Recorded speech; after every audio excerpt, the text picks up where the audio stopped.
Yeah, great pleasure to see you all. Person only meeting Friday. I think it's a good turnout. Topic, reforming the EU electricity market, why and how. You all know since the Russian invasion of the Ukraine, there was a fierce political debate on electricity prices. Why are our electricity prices so high despite having so much cheap renewables? Over this, we also forgot, however, that the last 5 years, the 5 years before, we discussed high electricity prices. The generators were complaining that prices were too low. They didn't have enough investment incentives. So therefore, the Commission, in the run-up or in the aftermath of the Russian invasion, was doing quite a number of, I could say, unthinkable or radical, before probably unthinkable measures. And now the Commission has been tasked with the task of sort of squaring the circle, giving low electricity pricing and creating investment incentives for the generators. We discussed this today in quite an informal setting. We start with a presentation by Christof Lessenich, who has been instrumental, it's probably an understatement, in doing that proposal.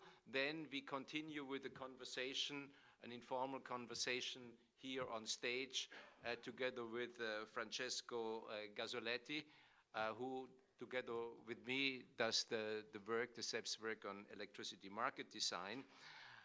We hope to keep this fairly interactive, so please, engage as soon as you can, but just be aware the meeting will be recorded. We will be put on YouTube CEPS channel. So whatever you say will be in the cyberspace for a long time, or maybe forever. That's all I would like to say right now. Christof, why don't you give us an introduction, and then we continue the conversation later on. Thank you also for coming here in this extremely busy time, I imagine.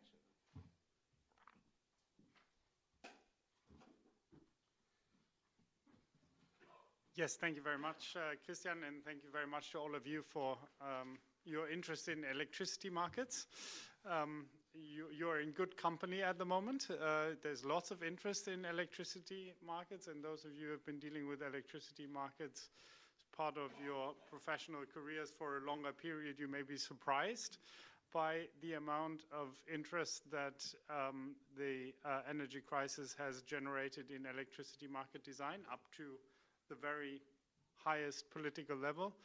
We have seen many European Council debates about electricity market design, which was not something we had necessarily expected until about a year and a half ago.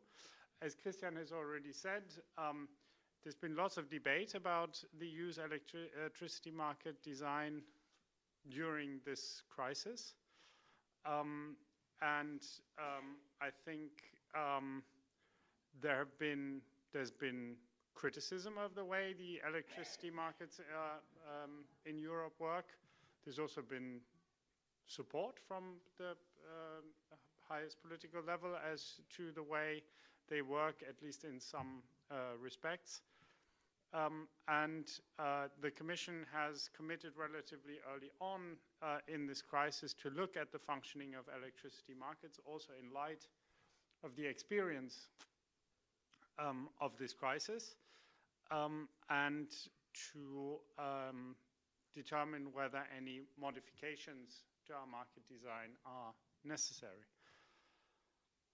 It has then done a quite extensive public consultation, which I'm sure at least some of you will have participated in. And also there you have been in excellent company because that public consultation has generated an enormous amount of interest. So we had something of 1,300 plus contributions in that public consultation. And of course, the outcome of those contributions have had quite an impact on what we have proposed. I think there are some messages which came out quite clearly from this consultation. On the one hand, there is a clear message, don't fix what's not broken.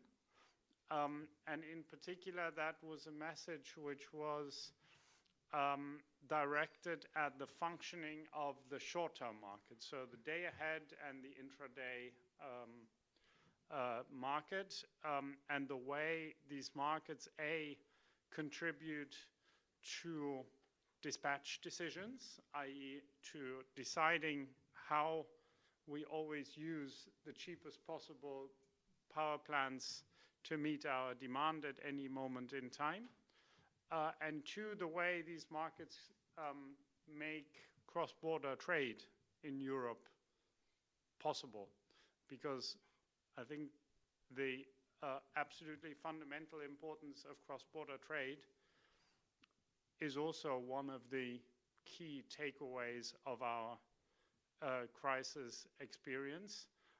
We have seen how cross-border trade strengthens the resilience of the European electricity system. And we have seen how member states, even in situations where in a purely national system, there may have been security of supply challenges, have been able to rely on each other and on cross-border trade to come out of these challenges. So that is one important message which came out of the consultation, but there is another important message, which is short-term markets are not enough. And in particular, short-term markets may not be the only answer to the question of how each power plant should be remunerated. There is more to that. And there is more to that that probably deserves to be developed in the European market design, which has traditionally over the years been very much a market design aimed at how to enable cross-border trade, and therefore very much a market design which has been focused on the day-ahead and intraday markets, where we have developed market coupling, and there has been less focus in our existing market design on longer-term price signals. And that second takeaway already leads me to an important aspect of what the Commission has proposed some days ago.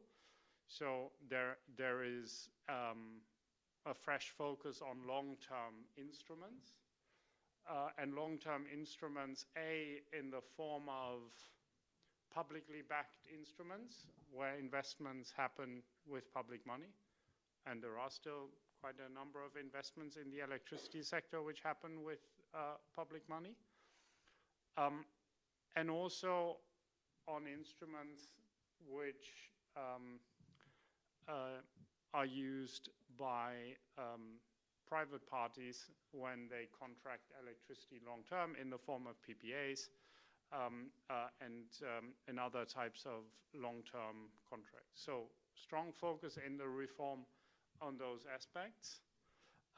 Then the second aspect in the reform that I would point to is the issue of consumers. Consumer risk exposure, consumers' ability to choose risk exposure based on their preferences, consumer protection to some extent. So all these aspects are really a very important second pillar of that reform. And then you have probably seen there is a third pillar which relates to protection against market manipulation and which in particular is aimed at strengthening the Remit framework, which was adopted some years back, and where there are a number of new elements that deserve to be catered for, and where we also wanted to better equip us against possible cross-border breaches of the Remit framework and how these are pursued and investigated. So that, I think, is the third pillar. Of course, I'm very much looking forward to discuss all three of these pillars, or whichever you consider more relevant or more important, with you here this afternoon, and I look forward to all your questions.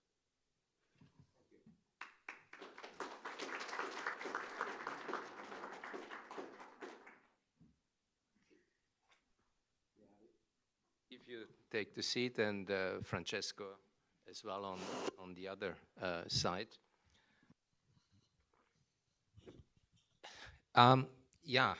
Christof, you mentioned, or 1 year ago, or a bit more than 1 year ago, there was a huge sort of consensus, I would say, that the energy market only is the thing, served well. I think you mentioned that before. It served well, and that would also be the future. Now, with your reform, is this the beginning of the end of the energy market only? It's on. When you say of the energy-only market, do you mean in relation to capacity markets, or of a market-based electricity system as opposed to a non-market-based electricity system? Now, let me see.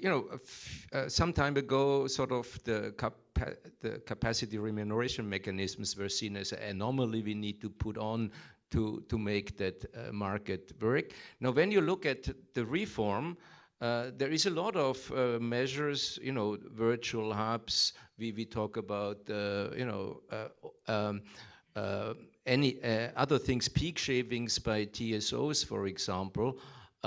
Isn't that sort of getting us into new territory? I don't think it's taking us into a non-market-based territory. I think it's a proposal which is aimed at strengthening the market-based electricity system, complementing it with new elements, but certainly not abolishing it. And I think, as I already said briefly in my introduction, I think there are certainly elements of our market design, in particular everything that is to do with short-term markets and with cross-border trade, which has proven quite strongly its worth, also specifically during the crisis. So the aim of this proposal is not to kind of move away from a market-based electricity system. And also the aspects you have mentioned, the virtual hubs are very much a way to try to increase liquidity in forward markets and allow people to engage in forward trading on electricity in a more effective manner. I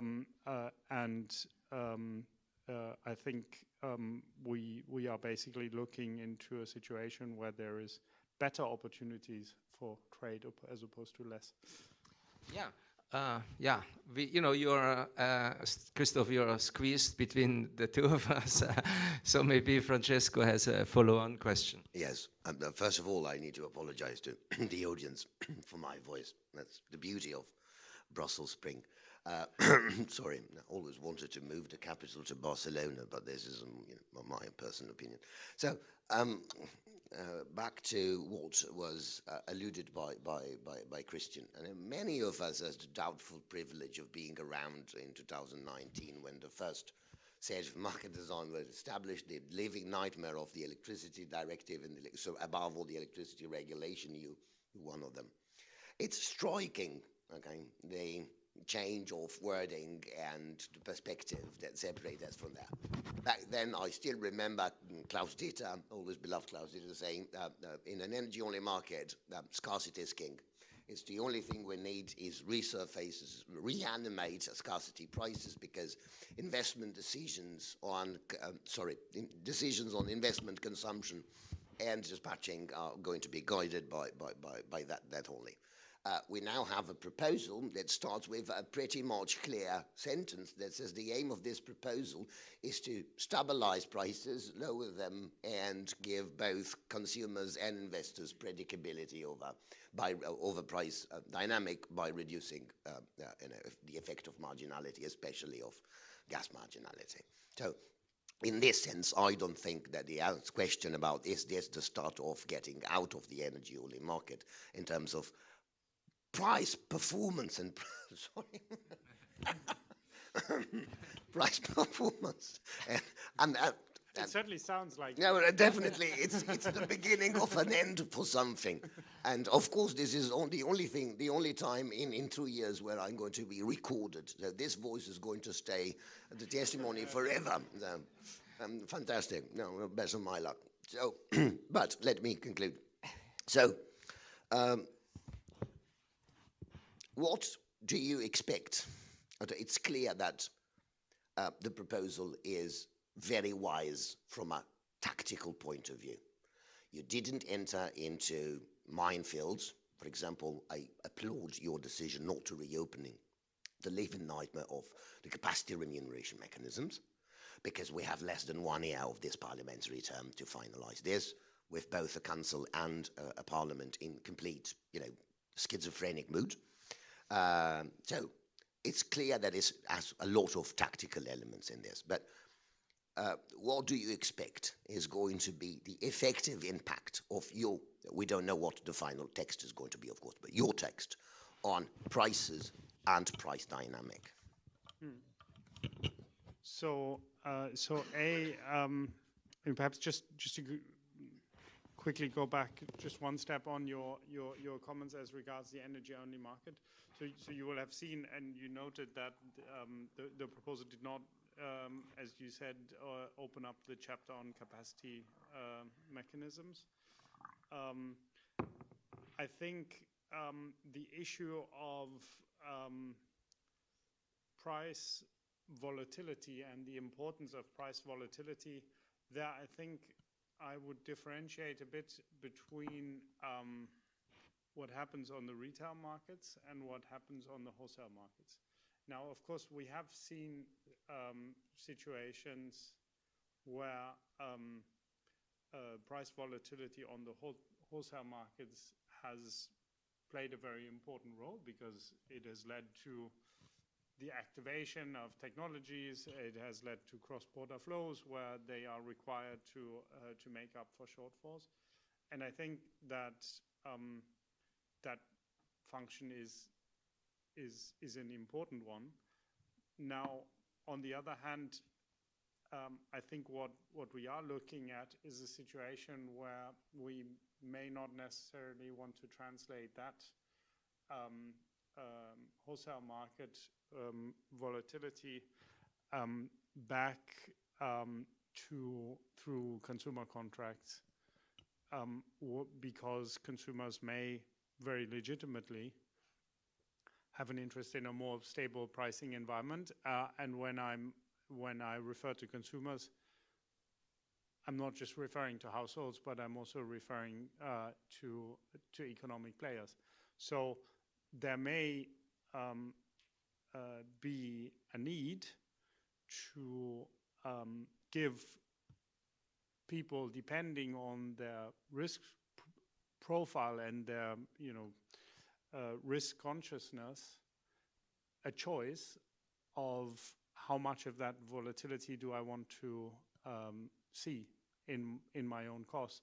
And now, of course, every insurance against volatility also has a cost in itself. But do you think that the text has the potential and the muscles to somehow, over time, to de-link the driving reference price of PPAs and CFD two ways, whatever, from the margin price.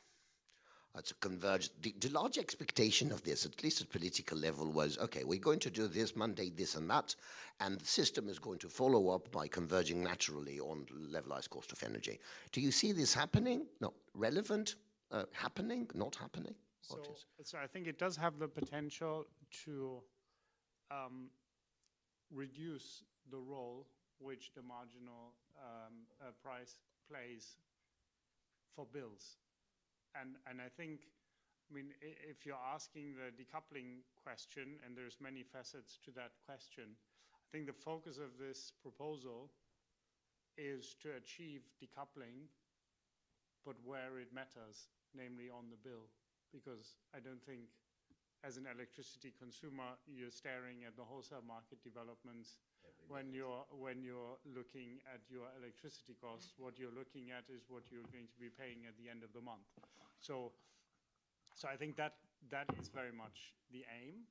Now, at the same time, I don't think anyone can claim that a long-term contract, whilst it removes volatility out of the equation, it of course does not change the economic fundamentals, right? Meaning it removes volatility, but it reflects costs, meaning that it doesn't alter the cost of electricity fundamentally, but it provides a more stable basis for determining one's own risk exposure. Okay, I don't want to be fixated on this because I think that a lot of questions will I have a very last point on this, and it's this is my personal assessment. I might, as often, be spectacularly wrong, but there are a lot of issues, a lot of provisions that I struggle to see as part of a market design exercise. Okay, for me, peak shaving or virtual hubs, they fit very strangely within market design. And specifically on peak shaving, I think you're right. I do concur. There is nothing on capacity remuneration mechanism. However, it could be perfectly legitimate to uphold the idea that the peak shaving is more part of the adequacy than the flexibility. So, getting back from theory to a more general question, what is the relationship you see between assessing the flexibility, that is this new mandate on the TSOs according to a methodology, etc., and assessing the adequacy? Do you think that is really so neatly differentiable, the two things? Are they really that different? Thank you. So I think there are read across between both, as you may be aware, for a capacity mechanism, what the electricity regulation requires, so for a capacity mechanism, i.e. a national measure aimed at addressing an adequacy concern, one of the things that member states have to do is they have to provide adequate possibilities for flexible technologies to participate and to make their contribution to solving adequacy issues. And I think that is not a requirement which this regulation in any way affects. You will also have noted that in the Commission's proposal for the flexibility-related schemes which are being introduced, there is also a relationship with the capacity mechanisms, because essentially what member states are required to do under that proposal is, if you have a capacity mechanism, then you should check the potential of your capacity mechanism to procuring flexibility. And of course, if that doesn't give you enough, and we have seen some capacity mechanisms which were successful at that objective, and where quite a lot of flexible capacity came forward in a normal capacity auction. But where it's not enough, then member states can do more. And of course, the member states that do not have a capacity mechanism, there it's very much part of this proposal that you do not have to go to a market-wide capacity mechanism if your issue is not a general adequacy issue, but it is a very specific flexibility-related issue that is to do with the integration of renewables into the market. Yeah, thank you. We're getting deep into this. Now, there is a first question, but I also have a plea to any of you. Does somebody have something for Francesco to okay, so this doesn't really help, so that he's not there on the cyber space forever without a voice. So here is the first question. Thank you, CEPS for organizing this meeting today. So my name is Alain Takoun. I'm working for EDF. And thank you, Mr. Lessenich, for being here. And congratulations to all the work you've done for 1 year. I think you and your team, we have spent so much time on everything for 1 year. And you have given us also plenty of job to do. So one question on this proposal you've done here, perhaps more general. If I look at electricity markets, we have on one hand, the generation horizons, which is in decades, and investors are looking for security on decades. On the other hand, we have nearly all consumers, but except big ones, but nearly all consumers signing for 1 to maximum 3 years, which means suppliers are making offers to them based on the spot plus the forward. So you propose different elements for long term in the proposal.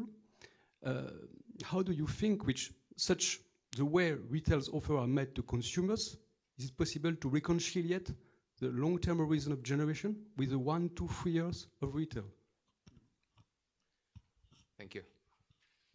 So I think where you are right is that you may have a timing gap in the sense that the long-term contract which a consumer normally signs, as you say, is for typically a 1 year period. I think more than 1 year is already quite rare. Whereas a PPA with which you generate investment is typically for a much longer period, simply because the investor needs a longer term stability. I don't think that difference is necessarily a contradiction in term. I think over time, what we will probably see in the PPAs market is a situation where PPAs become more fungible and more tradable.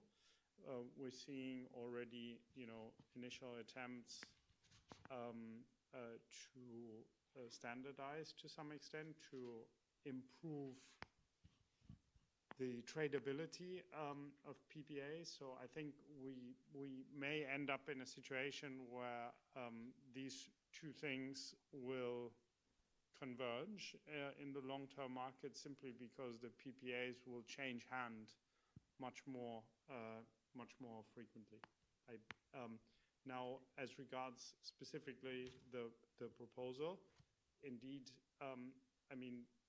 the relationship between these two aspects is also reflected in the proposal. You've probably noted there is a provision in there about supplier hedging, which is aimed at making sure that if a supplier offers a long-term contract to their customers and therefore steps into a midterm price exposure over a longer period, that price exposure is then also covered in the portfolio via a correspondingly long-term purchasing strategy on the wholesale market. So also our proposal tries to create some sort of relationship between the consumer-facing part and the wholesale-facing part. Yeah. Francesco, you want to add? Otherwise, we go to another topic. No, let's go to another topic. And yeah, okay, that's what I thought. Yeah. Now, Christof, in the run-up to the proposal, and we have been discussing intensively. I'm sure you had as well internally. How do you kickstart these long-term contracts? is there a need for a target that, should there be other incentives, and why would consumers do it? Do we need a TSO to come in? And it probably will be different in different member states. In some, as the proposals indicates, in some member states, we have quite a mature PPA market where you can then extend and going further. In others, they are less. So these are the questions really. What makes you sure that this market, the first question, really will pick up? You hinted at some of this point. Ultimate objective is that we are converging to levelized cost of electricity. Francesco mentioned that. So what makes you really sure, just in a nutshell? And then second, that's, I think, more interesting, because of these different conditions, different priorities as well within the member states. How do you deal, probably competition policy, how do you deal with member states going really very, very different routes? And I can see that some will go down much more the CFD route, and other really in bringing the PPA market, especially if it's mature. Wouldn't we see very divergent developments, or couldn't we expect that? So, I think you are right that the maturity of the PPA market in different member states is quite different at the moment. So we have some member states with a very mature PPA markets, and where the PPA market basically already today drives a significant amount of renewables investment. And to some extent, the proposal tried to take some inspiration from the things which have allowed these markets to develop, and tries to address some of the challenges for the development of the PPA market. And I would say, an important challenge is financial counterparty risk. It's quite an important stumbling block, in particular for a kind of more broader rollout of PPAs across the economy, because at the moment we're seeing PPAs really focused on certain purchaser categories. What we are trying to do with the various aspects of this proposal, is to improve the framework conditions for a PPA market to emerge. Of course, we're talking about a market, so we cannot create it by legislative imposition. But what we're trying to do, and that also means we cannot be 100% sure that we will succeed, but what we are trying to do is to create the regulatory framework conditions to remove the barriers to such a market, and allow it to develop more strongly in different jurisdictions inside the EU. Yeah, no, I realize that there's a strong focus on bringing down barriers, which is, of course, the Commission's sort of most important tool always to bring down barriers across the member states, and therefore create scale and liquidity. Now, I just wonder to what extent people in the room have views on whether this bringing down barriers would be enough. I don't know, Francesco, you want to add something? But keep in mind, whether this is, should you think that this is enough to make this market kick off? Oh, yeah, my personal view is that, again, this is a wise tactical move on behalf of the Commission, because it's 2023 March, and the parliamentary terms end in March 2024. So the proposal introduces a general mandate, an obligation on the member states. Be sure that your retailers are,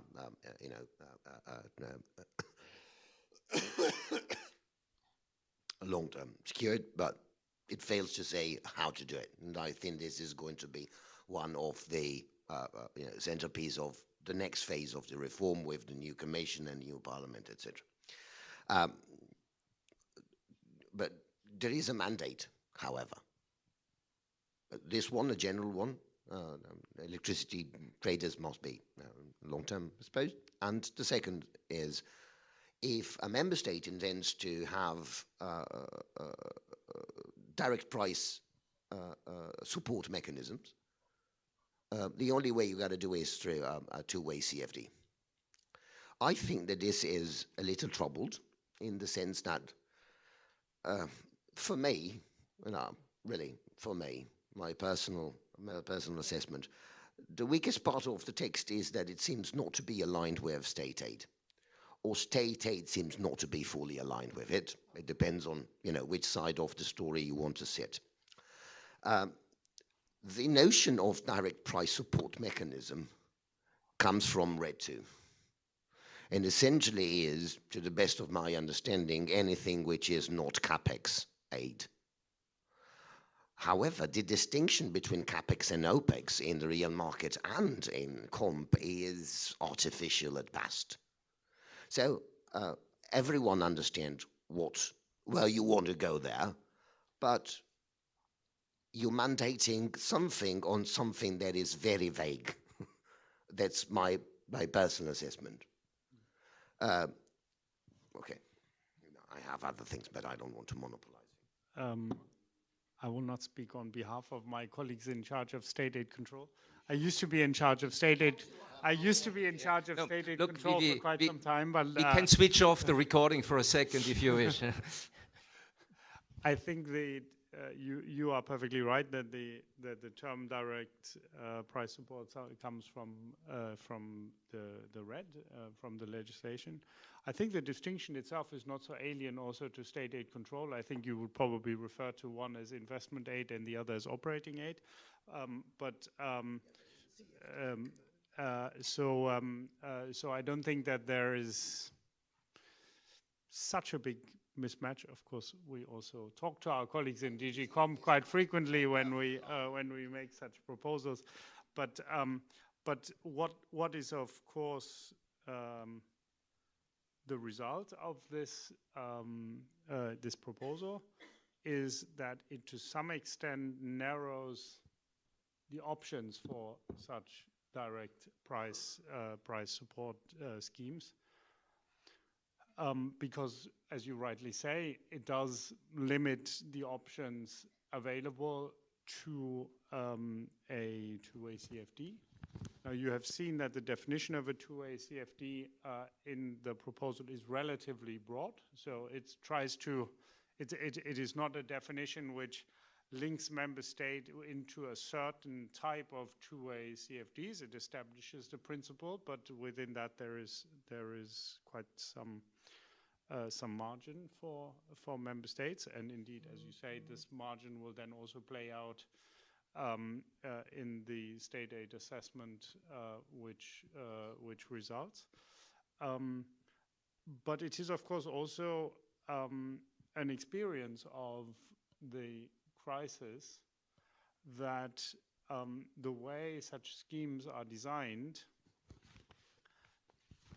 has an impact on consumers during a crisis situation like the one we have lived and are to some extent still living. Because if you design a support scheme by way of a market premium, which is still present in a number of member states, not so much for schemes, but some older schemes, then you may find yourself, when prices go through the roof, to also add a market premium on top of that high price.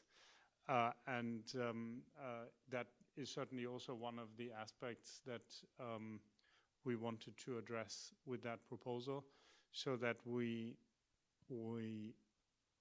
allow these schemes to do two things. On the one hand, provide all the investment signals that we need, because we need a massive amount of investments to reach our decarbonization objectives. But on the other hand, for these,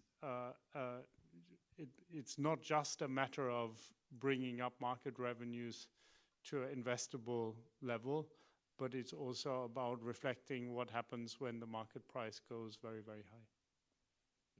And in a way, now there's a lot of questions. There was the one here and two more. Happy to, no, yeah, I mean, please, yeah, I mean, he was first. No, he doesn't, Too scared. But in between, isn't it still this unresolved question also in you're not from DG Competition, so you don't need to comment on this, but there's still this issue that, for OPEX, we are okay, but there is a big hesitation on CAPEX aid. And we see this discussion as well in this debate we have on the US IRA. We've been sort of caught here in the corner, if you wish. So I think that's an area where we now see it appearing also in the electricity market, but it goes beyond the electricity market discussion. And I think we will have a lot of more debate on how we deal with the more CAPEX focused. But now, please. Yes, well, Luca Franza from Edison. First of all, let me tell you that we are positive about the reform that the European Commission has put on the table.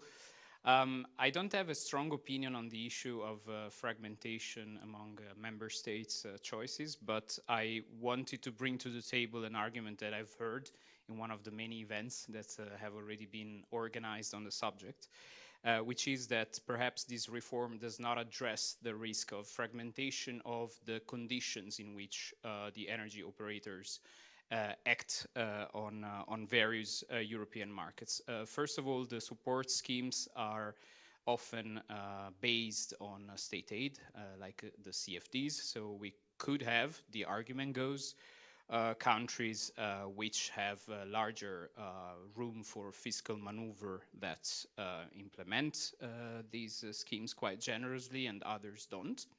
So what's the implication of that for the energy companies?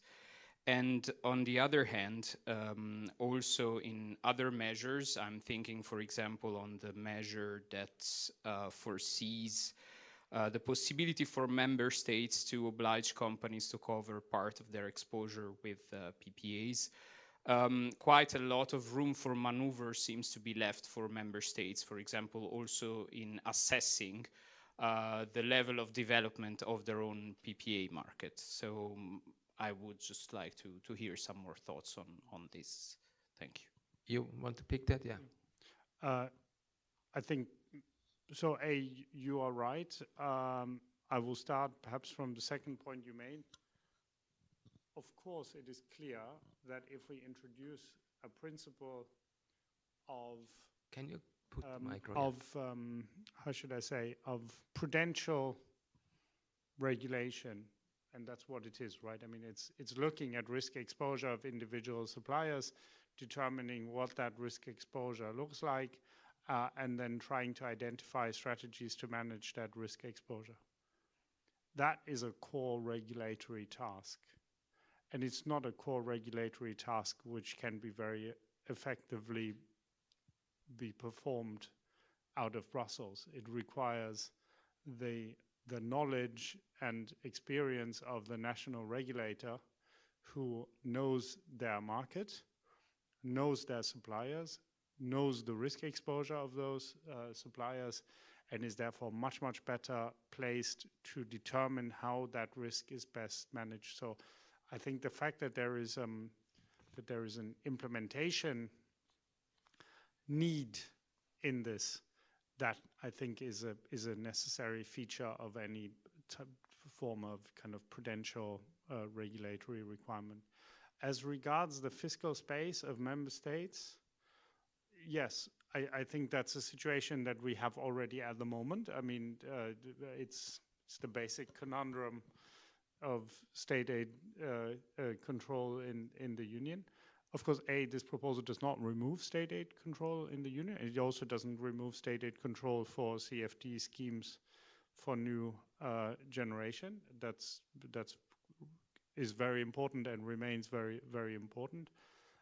What it also doesn't remove, and it goes perhaps at least to some way of addressing the challenge you're referring to, Of course, the Renewables Directive has a principle of public tendering for renewable support schemes. And that principle remains fully applicable, meaning that these two-way CFD schemes would, insofar as they concern renewables, of course, continue to be determined by public tendering. So then the difference between member states and their willingness to spend would more determine the overall volume of the installations that they procure. I think, but indeed, yeah, I mean, the proposal does not regulate how much money member states should be spending. Yeah, there was a question here. If you allow me, I go to the first non-industry speaker and then I come to you. Okay, thank you. Thank you, Christian, and thank you for organising this wonderful event. It's great to be back in this building again. My name is Sanjeev. I'm the Head of Policy at the European Geothermal Energy Council. So we're a firm renewable energy producer, and there's a couple of issues with the CFD, which are perfectly reflected in recital 32, but are not in the article itself, 19B. And I'm curious to know, and it's building on the comments from a colleague from Edison, you're asking member states to, with limited financial capacity, to be investing, to be supporting the investment of new generation capacity that's renewables. And there's not enough constraint placed on those member states, meaning that you're not necessarily going to get an equal distribution of funding for or finance made available for the different technologies. And it's important for us to be investing across the spectrum rather than pumping all of our money into one big, very expensive solution, or different variable solutions. We need equal support across the board in order to have a system that works. That's the first thing. The second one is that somewhere along the line, the bit that's missing from this proposal, for obvious reasons, is the issue around grids and the infrastructure. There's no point having loads of capacity coming online if you can't, supply it to the customer. So that piece is missing. Do you see CFDs covering this, or will there be a new proposal on infrastructure, or what do we do around that piece? And then the final one is around the remuneration for system adequacy, for system stability. Now, is that to be programmed into the CFDs? Does that need to have an additional guidance note from the Commission or from DG Competition to say that these factors must be put in? Because the danger from our perspective is that the strike price may be too low, that we'll never, ever see any investments within our technology, and that'd be a real shame. Thank you. You want to take that? Yeah. Yes, I can take it. So of course, you are perfectly right. The proposal does not predetermine what technologies member states invest in. That is to some extent also a function of the treaty, because the treaty leaves member states essentially the freedom to define their energy mix. That I think is something that from the Commission side we have to, how should I say, to respect. It is, of course, true that specifically on the flexibility side, the Commission is proposing that member states assess their flexibility needs specifically and in light of the specificities of their own system. So that's an important aspect of the proposal. But you are fully right. I mean, we are not determining how much of this technology are you procuring, how much of that technology are you procuring, and I think legally that would also be quite challenging for us to do. Yes. Yeah, it wouldn't be quite a market, no, wouldn't it? Yeah. So as regards to your grid question, so I mean the Commission is of course very very supportive of the need for grid investments, supportive both in in regulatory terms and also in financial terms via 10E, where there's, important, interconnection projects, and so grid upgrades are a very important element of our decarbonization trajectory over the next years. I must say I don't so much see the role of CFDs specifically in relation to grid upgrade. There, the proposal is really focused on, new forms either of generation or flexible solutions such as storage and demand response. Thank you. We have now 4, 5, 6. I'm still waiting for a question from the right-hand side. Please. And then you. Thanks, Christian. Kieran Donoghue, Policy Director at Euroelectric. Firstly, I just begin by saying thanks to DG Energy. I think you've done a very good job of kind of bringing rationality to the discussion. In the summer, we're talking about getting rid of marginal pricing, re-regulating the sector. Ms. van der Leyen said these things in Strasbourg. I think the proposal shies away from that, and that's very good. I'll just make one comment on things we like, and then 3 questions for you. We think it's a good proposal. We like to focus on short-term markets, margin pricing that's maintained. Also promoting long-term instruments. That should be the focus of the reform. And also, it's very good that the inframarginal cap, the recommendation is to get rid of that after June. I say this because this goes through co-decision, and it's just important that the co-legislators are aware of this. So 3 questions. Firstly, on new build, it said it should be done in the form of 2-sided CFDs. Does that mean it has to be done for certain technologies? Because the freedom is good there. The second thing is on the supplier obligations. We refer to PPAs, but I think as Euroelectric, we think that stress tests, like you have for banks, are maybe more effective. So does the proposal give flexibility there for member states to do stress tests of suppliers rather than PPA obligations? And just the last thing is on Remit. I don't fully understand it. It's quite technical, but my people say we're giving a huge amount of power to Acer without maybe adequately assessing all the impacts, and that it's not necessarily time sensitive. So do you not think that maybe it would make sense to delay this to the next commission and have a proper discussion there?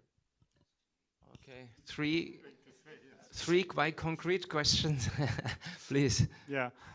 So on the last question, should we delay the Remit proposal to the next commission? I think that ship has sailed.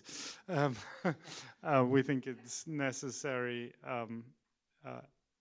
to do it now, also because we think that adequate protection against market manipulation is a very important concern, also in the context of the crisis experience that we've made. Now, I want to underline specifically that's not because we have seen a significant number of Remit breaches during this crisis, but of course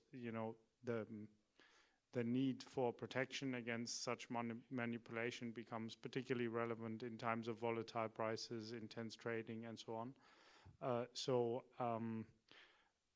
We think that that's a very important aspect. The role of Acer in that proposal is essentially a role which is focused very much on cross-border breaches, where I think as a European coordinatory body of regulators, I think their main task in this should sit. So there, that's essentially what the proposal would imply. Then, I mean, as regards your general comments, of course, we welcome your support for the proposal. That's very kind of you. As regards the issue of supplier hedging, stress tests, I mean, I've already said that this hedging obligation leaves quite some margin for national implementation. there are a number of requirements which are set out there, but the objective is not to kind of predetermine the risk assessment that national regulators will necessarily have to do to implement that proposal. Yeah, there was a question here. Okay, must be you then. Thank you. Very short one. I'm Hannes, a researcher from Sweden. So being from Sweden, I have a hard time convincing my friends and my colleagues that this proposal will actually give the lower prices to Swedish households. We have a massive increase in electricity prices, of course, by being the green battery for Europe. We have been the main exporter in 2022. So what in this proposal will help me have arguments that the marginal pricing and the big investments in new renewables will help lowering prices in Sweden? Or is this mainly a European project? So it's more a solidarity? So. Okay, Christof, you have another chance to convince, or you can rehearse already for the council if you wish. Yeah, that's okay. So I think I think Sweden is a very good example that you know, renewables are a very sound strategy, not just for decarbonization, but also for stress-proof and crisis-proof electricity systems, which is perhaps the bit that we need to add after our experience over the last month. And I think also the internal Swedish situation, where you have kind of more gas-fired power in the south, more hydro in the north, it also illustrates that that difference quite well, because I think what you should also carry into your national discussions is that the sort of issues which are playing out in the European system, they're not actually that alien to the way the Swedish system works internally.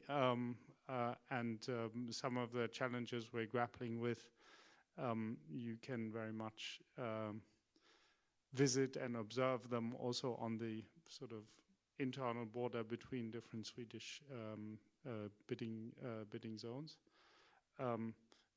Indeed, I mean, I do think that generally speaking, the system, the European electricity system, is more resilient in light of its interconnected nature and the fact that we sell electricity across borders. Selling electricity across borders is a beneficial matter, not just for who buys it, but also for who is able to sell it. Because typically the person that sells it in a moment where there's too much of it in a given member state. So I think in terms of the management of our overall system, there is really a global benefit for different member states, which is derived from cross-border trade. So, are you more convinced now? Yes, yeah, that's so. Thank you. Now here we had a question. Yes, thank you. I'm Elif Gündüzeli from CAN Europe, Climate Action Network Europe. We are also happy because of the whole demand-side measures and the energy sharing ground that you have put in the proposal, which I'm a bit surprised that, for instance, you haven't mentioned here in this meeting. So we are trying to put it more forward, and we see that there are really good hooks that are put in the proposal to move the demand side equally with the supply side. And it's interesting to have these questions because they're mostly about supply side and CFDs and PPA. So just wanted to highlight that it's maybe one of the answers to what happens to more Western countries who are more electrified, for instance, in different sectors. How this proposal could help. I think also demand side flexibility is one of those things. If we can unleash that and if consumers can can be as volatile as the supply side. It could really help, we think. So my questions are on this side of the equation. First question is on the peak shaving product. So we have seen all the measures that you have put in there on demand side flexibility, really positive national targets going to TSOs and DSOs and ACERs. So this is really good. Then what is the peak shaving product? Because we thought that the whole meaning of unleashing everything, all the potential of demand side flexibility would be about shaving the peak anyway. So we didn't really understand that part. That's one clarification question. And then another question is on the consumer side. We understand very much with the consumer organizations as well that people need to have a choice to choose fixed contracts. However, that combined with the long-term market being strengthened, so there's more stability in that side, wouldn't that combo kind of jeopardize the role of demand-side flexibility is one question, because we don't have this locational pricing really working at this stage, and we know that it wasn't your intention in this targeted amendment as well. And the final question is about the CFD revenues. So the CFD revenues are going to the consumers. This is the good part, but there is no discrimination between consumers. And we have seen some really bad cases in the past year where governments basically handed out the same amount of money to everyone, like without discriminating. So we have pushed for prioritizing the most vulnerable and the lowest income. Did you consider that, or this is more open for discussion for the member states? Thank you. Okay, thank you. Thank you. Yes, thank you very much. And it gives me the possibility to speak about the demand response elements, which, as you've rightly flagged, are actually quite prominent in the proposal. And so on your first question on the peak shaving product, we see it as complementary to other ways forward. It has a little bit of an origin also in the emergency regulation that was adopted by the Council in October last year, where you remember there was a demand reduction target which was explicitly foreseen. So this is very much designed as a specific tool for system operators, allowing them to reduce demand. And it is contrary to some of the support schemes for storage and demand response, which are of course also foreseen. It is very much designed also for short-term intervention, in the sense that, you know, really for the TSO to manage the system and to come in at the moment of peak and to react specifically to that peak. So that we do think it plays a complementary role with the other elements of the proposal. As regards the consumer aspects more generally, so indeed, I mean, there is you do have in the proposal a general principle of distribution of CFD revenues. And that principle is a bit aimed at avoiding the sort of things that you have referred to, where the money is sometimes distributed in a way that's not, how shall I say, it's not non-discriminatory, i.e. that goes, you know, one person gets more, a given industry is chosen, a given category of consumers is chosen. So what the proposal does is establishes a general principle, which is that the distribution should be done based on consumption. Now, the fact that it's done based on consumption, of course, also plays an important role for demand response and these sorts of things, because if it's distributed on a flat basis, irrespective of consumption, then it could potentially have the effect of disincentivizing demand response type reactions. As regards I think that was your second question. As regards the fixed contracts, you will have seen there are some modulations in that respect which relate to the overall amount of the consumed electricity that is subjected to this. And the aim really there is to design also a more stable pricing environment in such a way that there are incentives for demand response which remain also in such a situation, so that the protection is not kind of 100% in absolute, but there is an incentive which is preserved. Yeah, I'm looking a bit to the time. We have a few more minutes. There was one more question too. I don't know, Francesco, whether you have something to add. Okay, so we have, I'm afraid he has beaten. He's the number one of this side. Ronnie Bellman's Energyville and also Florence School of Regulation. Very interesting discussion, but it's, to my feeling, short horizon. If I look at the problems we had last year, we were all talking about Vladimir and natural gas, but a lot of the problems in the European price setting was due to weather.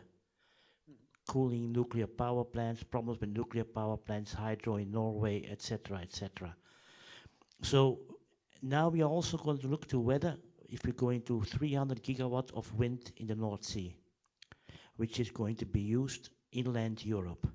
So we need somewhere really a push towards transmission, and whatever we like to do, it's going to be fun to repair it, what you very well do, but how are we going to handle in 10, 15 years what we really need, a resilient system that is weather resilient, especially for water and especially for wind. And you are pointing to the national regulators who know very well locally what they're doing, but they don't know what they have to do if they have to transport North Sea wind to Germany or Austria, and having to invest in the grid in Belgium where there is no link to any Belgian consumer. This, for me, this is what I'm missing in. I can have Austrians giving CFDs to put North Sea wind and to install wind turbines on Dogger Bank, but how are we going to handle that in a market-based operation in a long time? And 10 years development plans, which are often cited then, will not work because you have a permit from 12 years with a 10-year development plan that does not work. Yeah, Christof, maybe we go already to the next reform for the next commission, but please have a go. Yeah, not yet.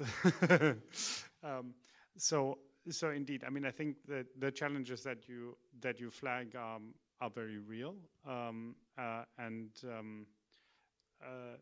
they are to do with location, investment location, and they're also to do with locational investment signals, which is a very important aspect of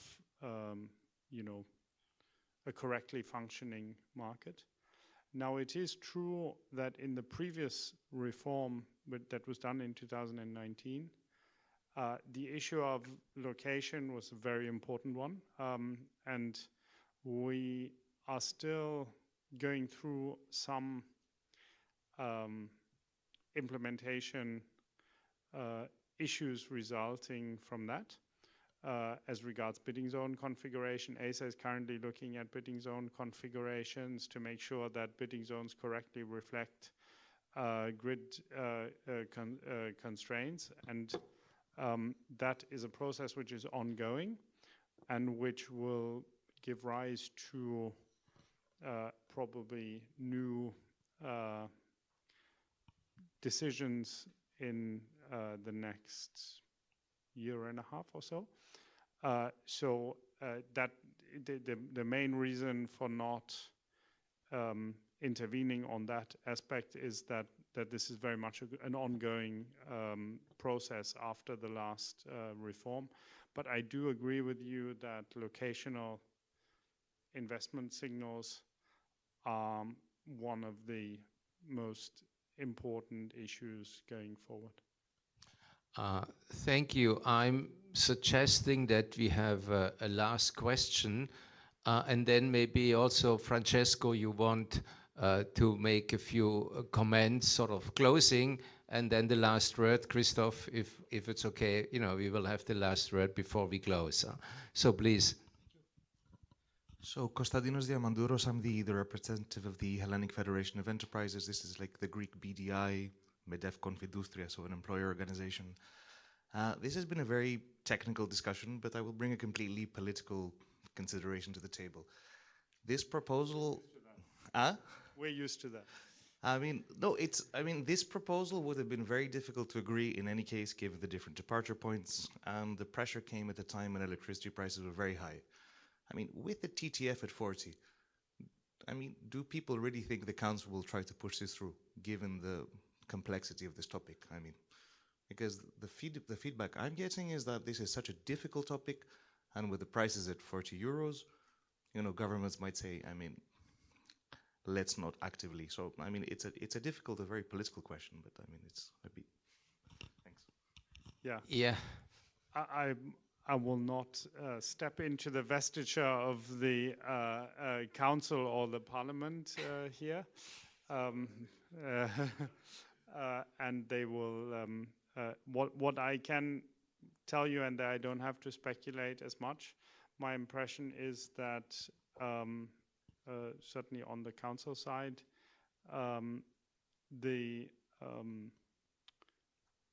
there is quite a lot of interest and activity already at the moment, and given that the proposal is not yet very old, that's probably a sign that that there is interest from member states to move forward. As I said at the start, this is a proposal that's very much, fruit of the crisis-related experience, and we therefore think that these crisis-related takeaways should be implemented as quickly as possible, so that the effects that we've been discussing here this afternoon can materialize as quickly as possible. So the Commission has therefore urged the co-legislators to move forward quickly. Overall, I would say, but that's a very personal impression, I have the impression as if that's also happening. Yeah, I cannot speak for the Commission, but normally a proposal has already been to some extent discussed with the member states. May have not been discussed with industry. That could be possible, I don't know. But normally it's discussed with the member states, and when you read, it's tactically, there's a lot of tactical aspects in it, which you can see where it might be going. But, this is just my opinion as an outsider. Now, Francesco, you want to put some more points? Yeah, I don't dare to take the conclusions. At least as long as your voice lasts, and then we disconnect you. I think I have a couple of minutes of autonomy. I'm going to use it wisely. So, this is a politically motivated reform, and I say it in the most, neutral possible way. It's politically motivated because both President Commission and Council and Parliament, they said that the results in terms of pricing of the current electricity market are unsustainable. We carefully built over the years, the decades, a system that relies on scarcity in energy-only market. Then scarcity came, and we find out that we cannot live with scarcity. And we're trying to transition out of it. It was extremely, extremely clear. I still remember the European Council conclusion, March last year. They worded system marginal pricing as the contagion effect. The contagion effect of gas into electricity prices. And it has been declared many times, we want to cut this relationship. We want to isolate a growing proportion of electricity generation and consumption from the absurd variability over which we have no control at all of gas. came out with a proposal that, in principle, is designed to deliver on the political guidelines that you received. In the first place, it's a personal curiosity. Since everyone seems very happy with your proposal, are you somewhere worried, or you're not worried because you understand it is utterly irrelevant? The second thing is, and again, it's back to the impact that you expect this proposal on the fundamental price dynamic of the electricity market. You very correctly and very, very clearly, and I thank you for that, you said, yes, it's going to significantly limit the impact of variability and marginality on the complete general price dynamic. I'm curious if you expect that this proposal also has the potential of somehow changing the leading price, the strike price of the CFDs. And because it's inevitable that it's going to be replaced with, it's already, but it's going to be replaced with a sort of artificial, regulated-based price. And I wanted to see how much is artificial in your opinion, and how much is really going to be decoupled from GTF. So as regards the strike price for CFDs, I will pick up on that. You said that you were expecting that strike price to emerge from a regulatory sort of imposition, but that's not something that the Commission has in any way proposed. I mean, what we have proposed is instead a system that that is tender-based, because the Article 4 of the Renewables Directive is entirely left unchanged, meaning that the new investments, the strike price will, in essence, emerge from open and market-based tendering. And I think that's also the best guarantee to ensure that in a competitive market, we achieve a strike price which is the correct reflection of the underlying production cost for the relevant technologies. So I think that, I mean, that would be my expectation. And as regards the overall context, I think I've already answered that earlier on, so I won't repeat it now. But as regards the CFDs, I mean, I don't think there is any intention to depart from a strike price establishment based on tendering, which we still think is the best possible strategy to establish the price level. Thank you, Christof, and thank you, Francesco, for this last, debate to bring it up to this point. Now, that leaves me just to conclude this meeting. I want to thank you all for joining, for coming, for actively participating in the debate, and also for staying to the very end. But a great thanks, a special thanks to Francesco, and of course, notably Christof, for being here, and my CEPS colleagues for running this meeting. Thank you all, and please give a hand to the speakers.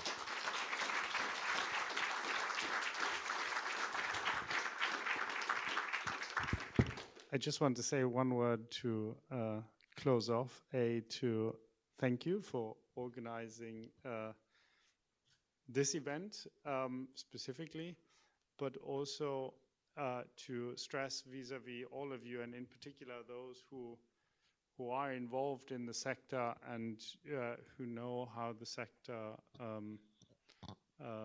functions.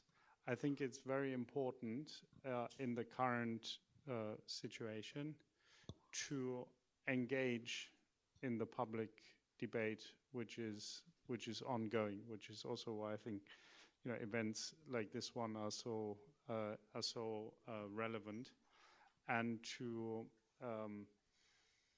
bring, you know, the voice of also the sector out into the political debate. It's been a heated political debate with lots of interest, which, and I'm trying to come back to what I said at the very start, where with an unusual amount of interest for the way the electricity system functions. And in that situation, it's very, very important that all of you are fully engaged in that debate. Thank you. Here is a task for the rest of the year.